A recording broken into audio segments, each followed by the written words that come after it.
Israel और Hamas के बीच जंग को 40 दिन होने वाले हैं और जंग रुकने का नाम नहीं ले रही।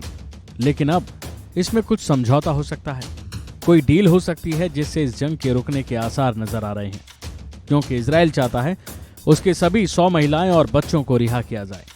हालांकि शुरुआती तौर पर संख्या कम हो सकती है। हमास ने पहले ही संकेत दिए हैं कि वो 70 महिलाओं और बच्चों को छोड़ने के लिए तैयार है। दूसरी ओर इजराइल से रिहा होने वाली फिलिस्तीनी महिलाओं और युवाओं की संख्या 120 तक हो सकती है। जानकारी के मुताबिक इजराइल हमास के बीच इस जंग को 38 दिन हो गए हैं और ये जंग अभी भी जारी है। इस जंग में अभी तक 13,000 से ज्यादा लोगों की जान जा चुकी है। इजरायली सेना की हमास के ठिकानों पर लगातार बमबारी जारी है, जिसके चलते 400 से ज्यादा ठिकानों को बर्बाद कर दिया है, वो भी हमास के। तो वहीं अब खबर आ रही है कि हमास द्वारा बंधक बनाए गए 250 इजरायली नागरिकों की रिहाई को लेकर सेना लगातार दबाव बना रही है।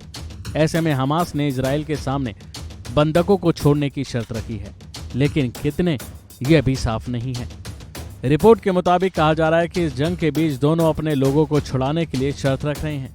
इजराइल चाहता है कि उसके सभी 100 महिलाओं और बच्चों को रिहा किया जाए, लेकिन शुरुआती तौर पर ये संख्या कम हो सकती है। हमास ने पहले ही संकेत दिए हैं कि वह 70 महिलाओं और बच्चों को छोड़ने के लिए तैयार है।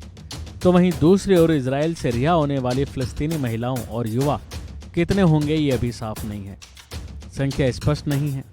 लेकिन अब एक अरब अधिकारी ने पिछले हफ्ते बताया था कि जेल में कम से कम 120 ऐसे लोग हैं। इजरायली अधिकारी ने जानकारी देते हुए कहा कि बंधकों और कैदियों की अदला बदली के साथ साथ शायद 5 दिनों का सीज फायर होगा। ये सीज फायर इजरायली बंदियों को सुरक्षित यात्रा की अनुमति देगा। तो वहीं युद्ध विराम ये गाजा में फिलिस्तीनी नागरिकों को ज्यादा अंतर्राष्ट्रीय सहायता की अनुमति भी दे सकता है। इजराइल के पीएम नेतन्याहू ने अमेरिकी मीडिया से कहा कि गाजा में बंधकों को मुक्त कराने के लिए एक समझौता हो सकता है, लेकिन उन्होंने इस बारे में कोई डिटेल सामने नहीं रखी। इजरायली अधिकारियों का कहना है कि 7 अक्टूबर को जब गाजा पट्टी से हमास ने हमला किया तो विदेशियों सहित लगभग 240 लोगों को बंधक बनाया गया, जिसमें लगभग 1200 लोग मारे गए। तो वहीं हमले के बाद इजराइल ने गाजा पर एक के बाद एक बम से हमले किए, जिसके बारे में हमास सरकार का कहना है कि इसमें 11,240 लोग मारे गए, जिनमें ज्यादातर नागरिक भी शामिल थे। इजराइल में राजनीतिक नेताओं और सेना प्रमुखों ने कहा है कि जब तक बंधकों को रिहा नहीं किया जाता तब तक युद्ध विराम नहीं रुकेगा।